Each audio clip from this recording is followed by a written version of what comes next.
I did a video a couple weeks ago about the California sober story that everybody was talking about. It's a term that a lot of people use to identify this path of moderation with the help of some green plants. Mm-hmm. You know what I'm saying? I do. And so green is the key word. Mm-hmm. And that's that. And really there were two take-home messages to the video. One is that Demi Lovato is an adult, autonomous woman. She can do whatever the hell she wants. It's really none of our business to be sitting here and kind of, critiquing and picking apart every decision that she makes along her own journey. And then two, kind of looking broadly at the use of marijuana in people with current or past opioid addictions, opioid use disorders, trying to address the evidence and does it look like that is helpful or not? And that second point, okay, about marijuana use for opioid addictions, that's what this whole video is going to be about. Marijuana legalization for recreational use, it has been slowly sweeping across the country over the last 10 years. And, with it has been a lot of debate, a lot of controversy. There have been some positives and negatives, in my opinion. I talked a lot about the benefits of a decriminalization, that can, as it looks to me, with regard to Oregon passing Measure 110. I put a video a couple months ago, if you want to reference that, where they decriminalize all drugs, which I think is, long overdue. Legalization sounds like the same thing. A lot of people think it's the same thing, but it's not. There are a lot of differences. One of the kind of biggest differences, from a scientific perspective anyway, is just really how the current information is getting disseminated today. I think that this is one of the biggest challenges of our current 2021 type of lifestyle that we're really not even getting close to getting a handle on. The way that we conduct and kind of publish research really hasn't changed over the last 20 plus years. The scientific method is the scientific method, but the way that information sort of virally spreads over the last 20 years, that has changed completely. And I don't really think that science necessarily has kind of caught up with that in terms of how it impacts what they're doing. Recent advances in communication technology have had immeasurable benefits in breaking down the barriers between information and people. But our desire for quick answers may overpower the desire to be certain of their validity. And when this bias can be multiplied by billions of people around the world nearly instantaneously, more caution is in order.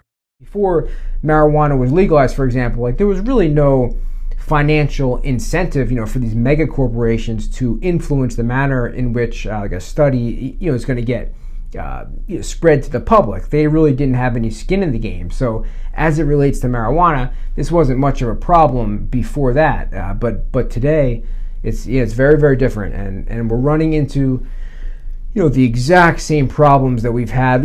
Really any type of legal product or activity that also has addictive tendencies runs into the same problem. So whether you're talking about tobacco or alcohol, or what happened with OxyContin, what happened with a lot of the benzodiazepines, when there's millions of dollars to be made, sometimes just saying trust the science, it's hard sometimes, because it's hard to know what is the science actually saying, and clearly it's not the researcher's fault. It's not the scientist's fault. They're just conducting the research. They're just kind of doing their jobs and running everything and as tightly controlled as possible. And as strict, kind of these different restrictions or limitations that each particular research setting is affording them. They're doing great, but once these studies come out, now it's really in the arms of the machine, in the arms of this kind of global media machine. And if you want to understand that, just kind of think about how information spreads today. There's a viral nature to the spreading of any information, and if your message, or if your conclusion it doesn't kind of package up nicely in that little virus carrying mechanism, that message might get lost. And there are tons of examples. Alcohol is probably the one that that a lot of people in the recovery community, the alcohol-free community, that they understand how this impacts alcohol. There are literally thousands of articles out there that are kind of pointing to the negative effects of alcohol, and there's like a couple. There's a small handful of ones that are suggesting the health promoting effects from alcohol. But if you do Google searches, you would not know that. That wouldn't be obvious. The articles that get enhanced or optimized, if you want to use kind of search engine lingo, it is the ones that are more shareable. The algorithms want you to engage with their content. They want you to engage with their stuff. Spend more time on their stuff. So they're going to show you things that you're likely to engage with and specifically likely to share. So if you're out there and if you're selling wine and you want your people to be drinking this stuff at night, are your consumers more likely to be engaging with with an article that promotes the health benefits of wine, or is it going to be more likely to engage with something that talks about the carcinogenic effects of alcohol? Obviously you're going to promote and share and talk about what makes you feel good about the decisions that you're already making. I mean, nothing ruins a good buzz quicker than a little bit of guilt. So no thank you to those articles. Kind of stuff that stuff down on page 50 of the Google search, which no one's going to ever look at. And that's social currency. That is how things get spread through social currency. You want to share things that that support a lifestyle that that you're living. It's a monster problem in the nutrition world. I mean, God, if you think that recovery debates get heated, man, you gotta follow or kind of read about some of these nutrition people ideas, whether it's carnivore or plant-based, or carbs are good, they're not good, dairy's good, it's not good, intermittent fasting, different kind of timed eating patterns, diet culture, not diet culture, weight loss, healthy at any size, intuitive eating, all of these things, they're fueled with so much heated debate.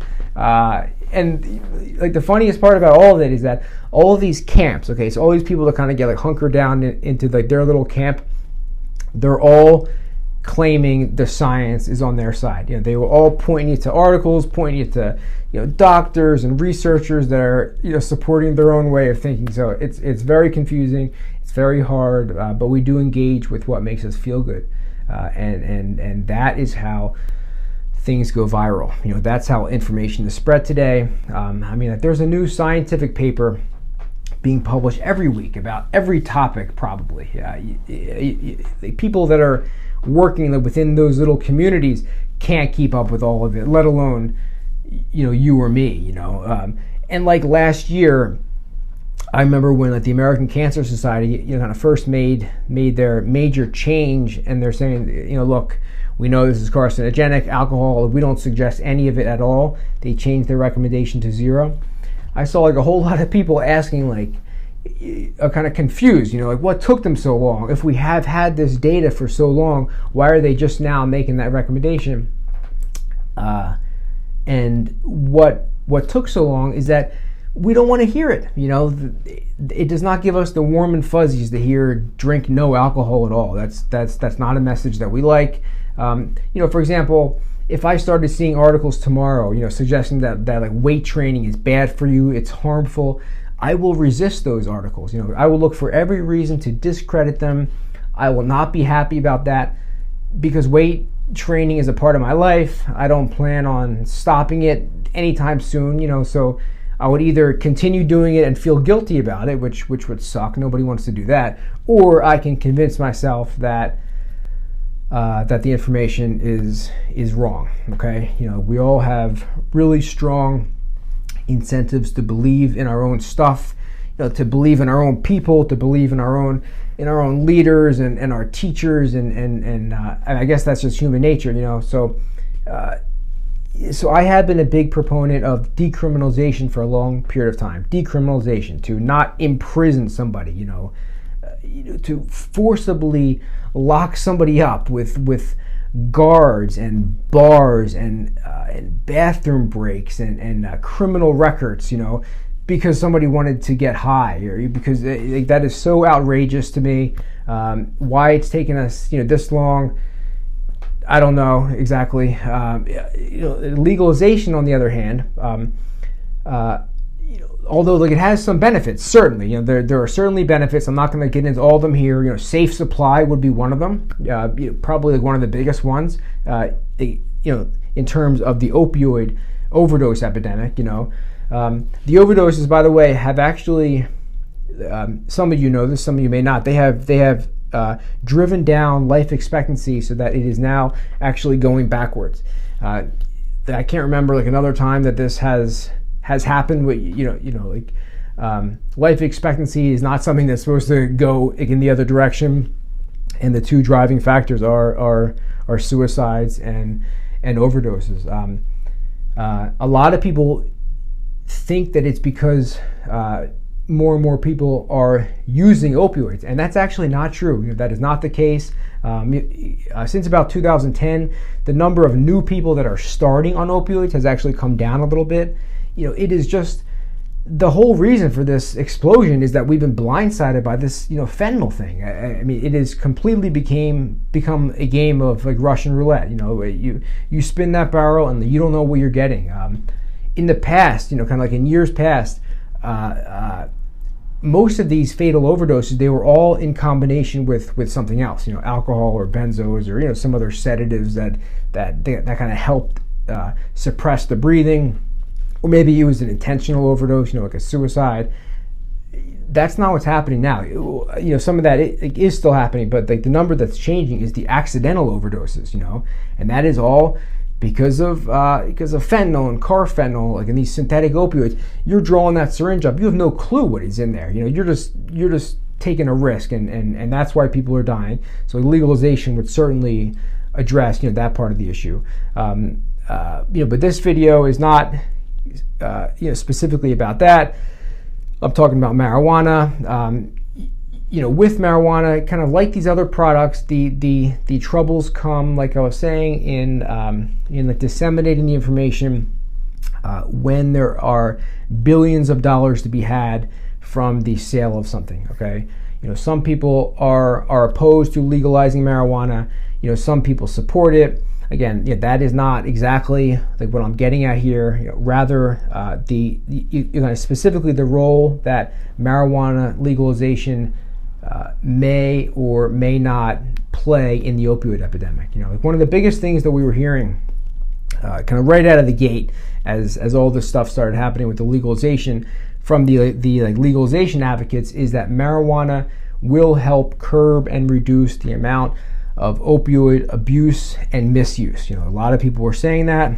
That was big news for a while, and their claims, those claims make sense. A lot of people that are seeking out marijuana prescriptions, they have underlying chronic pain. It's chronic pain issues that are drawing them to that product in the first place, and there's absolutely evidence to suggest that marijuana helps in the use of marijuana for these kind of chronic pain conditions. So it makes a lot of sense to look into whether marijuana use will reduce the amount of opioid medications needed, or maybe even reduce the total number of opioids consumed by that person if they're also being treated with marijuana, or maybe even reduce the need to start on opioids in the first place. All this stuff kind of makes a lot of sense.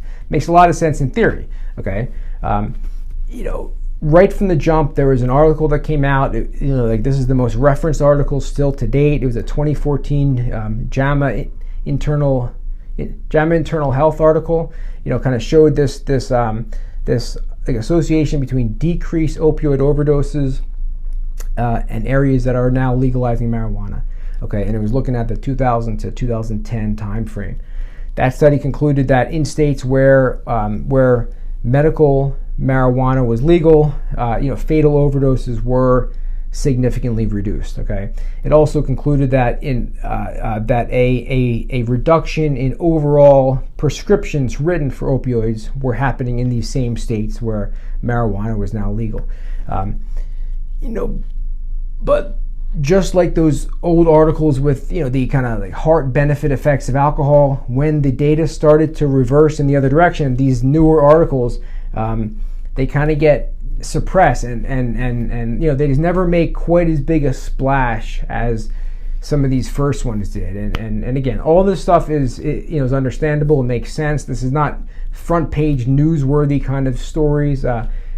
But now, like at this point, 2021, we've had like enough time, and over a decade's worth of data is starting to roll in. We are seeing all of these trends reverse. Okay, we're seeing that. Two major studies were published in 2019.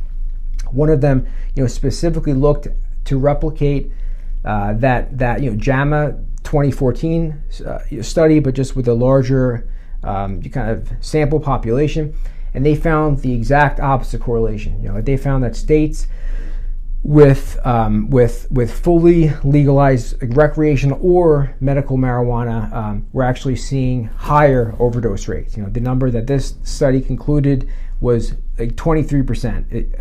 It was up 23% over this time period. So I think it was 2010 to about 2017 that they were looking at, and both of these studies used the exact same methodology, the same tactics. They were basically like the same studies, just one was looking at a larger sample base over a longer period of time. One of these two 2019 studies even looked at it across like stringency patterns. Okay, which is to say like how tight or loose we were with our prescribing patterns and the availability of like marijuana. How did that, kind of like affect it? And again, like there was no positive correlation there.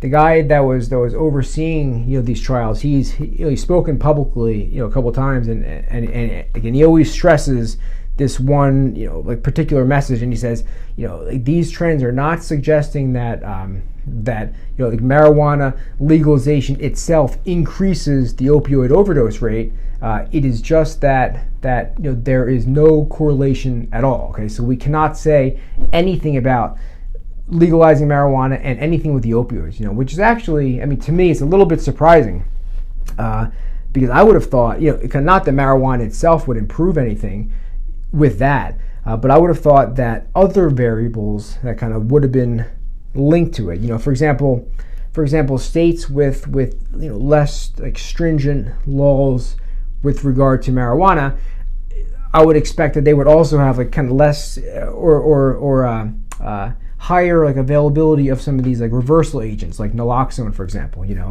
So like Colorado and California and Oregon and Washington, I would have expected maybe that the overall overdose rates in these states would have been a little bit lower compared to the other states in the rest of the country. Again, not because of the marijuana, but because of these other policies. But even that, there's no correlation right now. And that's just right now. Again, that is the information that we have at the moment.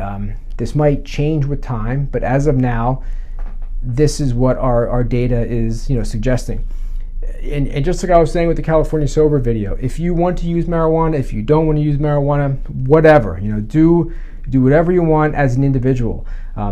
Anytime anyone is interpreting, scientific information or kind of policy changes and advancements, we need to consider, both the individual, of course, but more importantly, the population perspective, kind of like, from the population level. So if you personally tell me, that like marijuana successfully helped you like wean off opioids, and you consume marijuana every day and you have stayed off of opioids and your life is getting better and better, that is awesome. Okay, I'm happy about that particular story. Opioid addiction is brutal. I wouldn't wish it like on anybody. If you can escape that life however possible, great job. Okay, but your little N of one study tells me nothing about what's happening at the actual population level. Like I myself, for example, have I myself have ended a serious opioid addiction. I think that over that first year, I remember drinking like 3 or 4 ginger ales every day. It's just something that I was doing,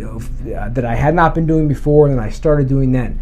But if you follow me on social media, or if you've heard me talk about this kind of topic, you don't ever hear me say, kind of promote ginger ale as like an effective cure for opioid addiction or opioid dependency, So as we start to glorify marijuana in the culture, which again is what I predicted was going to happen, as there's going to be kind of governmental and private money to be made. I knew that it was going to start getting glorified.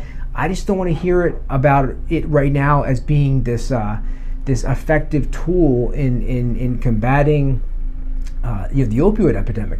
There was another, I should have mentioned this before, there was another meta-analysis in 2019 that looked at the link between marijuana use during methadone maintenance treatment and then treatment retention. Okay, that was the outcome, treatment retention.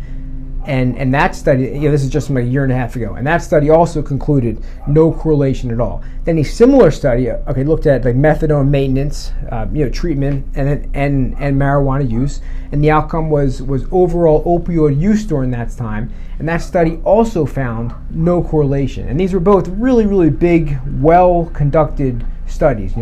Every single major study that I have been able to get my hands on over the last 5 years has not shown any kind of positive correlation between marijuana use and the opioid problem. Okay, no matter what target outcome we're looking at, none of that stuff is lowering the use or abuse or overdose of those products. So it's important to understand that right now this is not a proven harm reduction strategy. So when we're talking about, I'm in full support of harm reduction approaches to the opioid epidemic. Narcan, for example, Narcan initiatives that reduces harm. We know that it works. The data is not conflictual. Let as many people have that as possible. If you're using and your buddy goes down next to you, boom, you can be kind of right on the spot to reverse that overdose. That is good, harm reduced, not debatable, clean needles, safe injection sites, even safe supply. We're not there yet, but even safe supply, like I kind of talked about earlier, there is data to support all this stuff. As of right now, we do not have that kind of data with marijuana maintenance or marijuana treatment. If there's any correlations at all, those correlations tend to be in the reverse direction, but they're just correlations right now. There's not any kind of causation that any of these things would really point to, and that's really all that I'm saying in this video. The point is that we still need more information. False leads are very, very common in science, They're especially hard to reverse when there's a crap load of money to be made from the conclusion of one study, but we can't get tied to any one result and just really close our eyes when the research starts to suggest otherwise. A good example of this personally, is kind of as we're exploring, the usefulness of plant medications and psychedelics in terms of the treatment of trauma and maybe some of the root causes of a lot of these addictions. If you would have asked me 5 years ago about it, I would have been strongly opposed to it. That is how I was indoctrinated into recovery. That is what I believed. But over time, I have kind of moved away from that, and I'm more open-minded now. But there's nothing that I believe right now I believe so strongly that if the evidence was overwhelming in the other direction, that I could not move away from my belief. I think a lot of this dogma, it does help us in the beginning, to kind of get the motivation to keep going with something. And, we all believe the same thing. We believe it very strongly. And me and all my mentors are saying the same thing. That is definitely motivating in the beginning. But I think that over time, that we need to back off it if the evidence is, suggesting otherwise. There is becoming this cultural love affair, for marijuana. I don't know. I just don't know. In terms of the opioid epidemic, I don't know if it's really justified. And okay, so that's kind of my little breakdown of marijuana. This is everything as it is right now, in May of 2021. You asked me about this 6 months from now. We might have some other information that needs to be considered. This is not like, and we are talking about marijuana. Okay, this is not a product without any potential risks. Like, we're not talking about coconut water here. The question is whether or not this is a harm reduction strategy. Whether and then by definition, like whether there's any kind of reduced harm to this product. And again, telling me, if you message me and say, my brother's ex-roommate was addicted to OxyContin and now he smokes weed every day and he's killing it. It's like, again, awesome. I'm happy to hear that, but that does not count as population data. Or if that does count, maybe I'll get started tonight and I'll write in my little book about about how ginger ale is the ultimate cure to the opioid epidemic, and I'll be a New York Times bestseller. Maybe I'll win a Nobel Prize for it.